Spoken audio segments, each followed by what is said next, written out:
sometimes, I will put off sitting, and then when I do it, especially at the end of a long day, I realize um, just how nice it is to put myself in the present moment, even if it's for 20 minutes. um, does anybody, I was kind of open up any questions about Zen or Buddhism? I, you know, I had a friend, we were talking about it's sometimes hard to have a conversation about philosophy because no matter what you talk about, it always feels like you're entering in the middle of a conversation.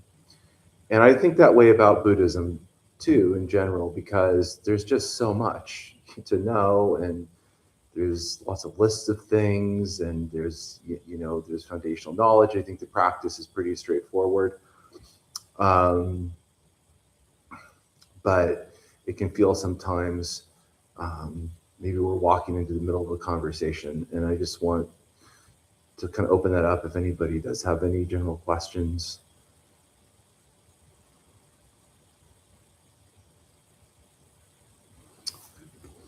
Um, I'll just read a little something. This is it's just like a little pocket Thich Nhat Hanh book, but um, you know, I'll just read this and see. But it's called, this little talk he did is called Hugging Meditation. And it says, we all feel insecure. We don't know what the future holds. Accidents happen. A loved one may suddenly be struck by an incredible disease and die.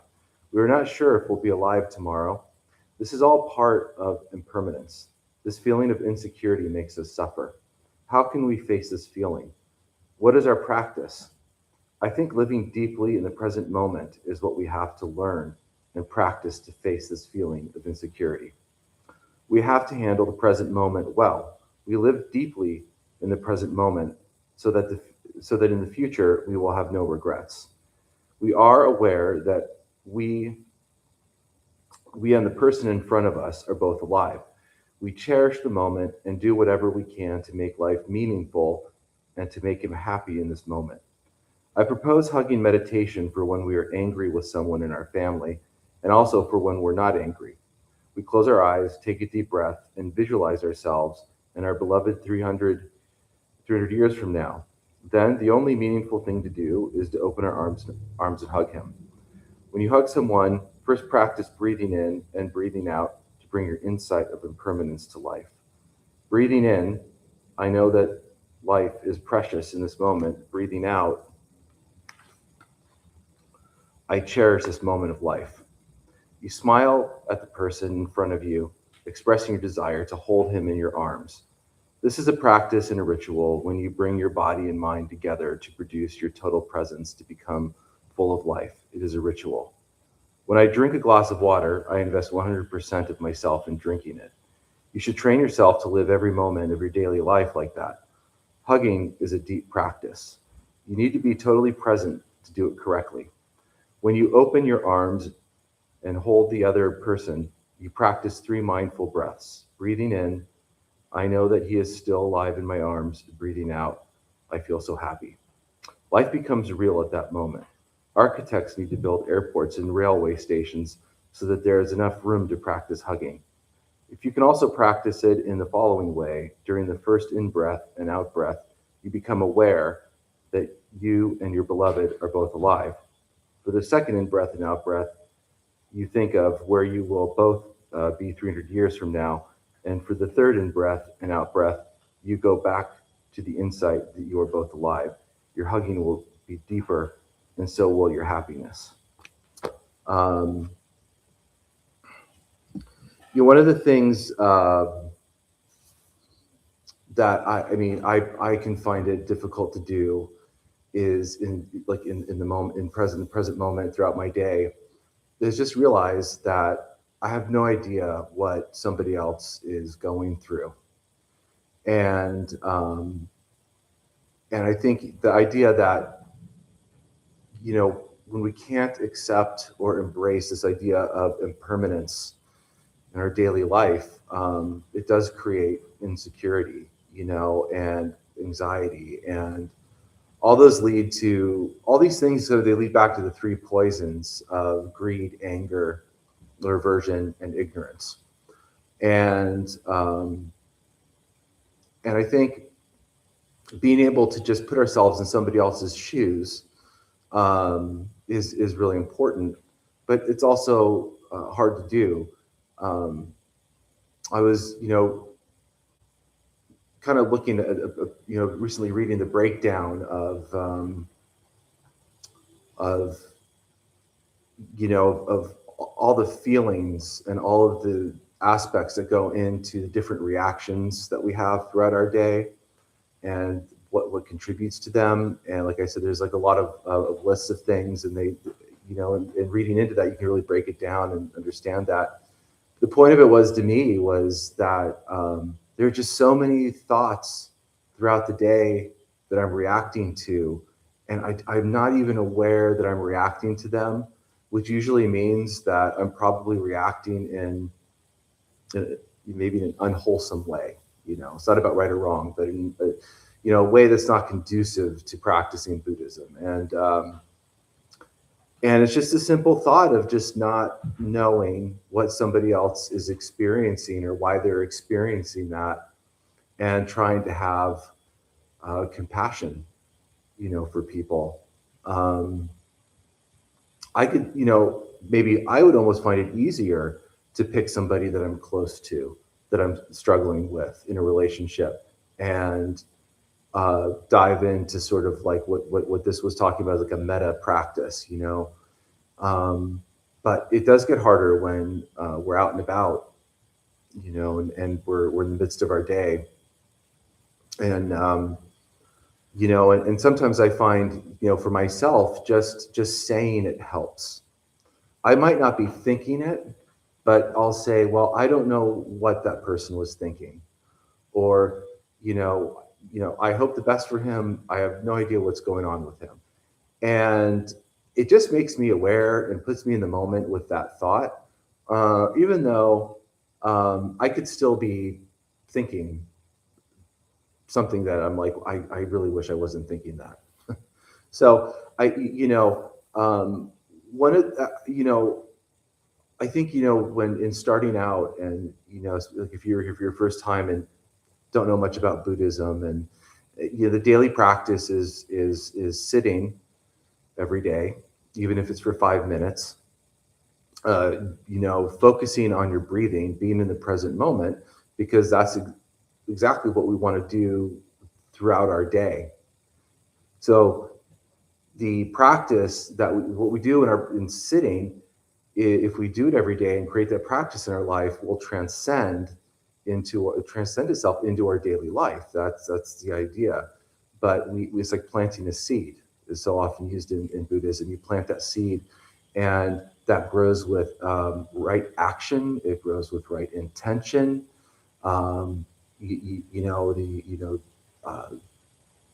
Think good thoughts, do good deeds, say kind words. So the essence of what we're doing isn't necessarily complicated, in theory, but the practice deepens, because the more we do it, ignorance starts to fade, and we start to kind of grasp a little bit of wisdom, and that wisdom comes in the form of understanding. It comes in the form of being able to see that the thought I'm having is separate from the action I'm going to take. And I think starting to see that is starting to engage in a form of wisdom. That does happen, within this practice. It doesn't happen all the time, but but just being able to catch that and have that awareness and that intention. The more I read and learn and try to practice Buddhism, the more I'm always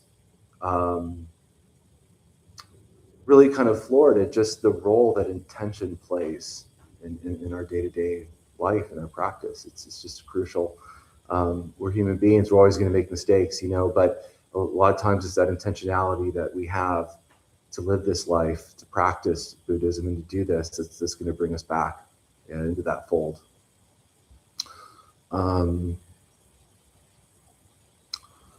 Does anybody have any comments or questions? If not, it's okay. We can sit for a minute in silence, and it's nice to sit in silence. A lot of times I think silence can be uncomfortable, but it's not. It can be very peaceful. So we can sit in silence for a minute or two, and then we can just sit as well. So.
Sit.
everybody. So glad everybody came out tonight. Our host, Meredith, has something to read real quick.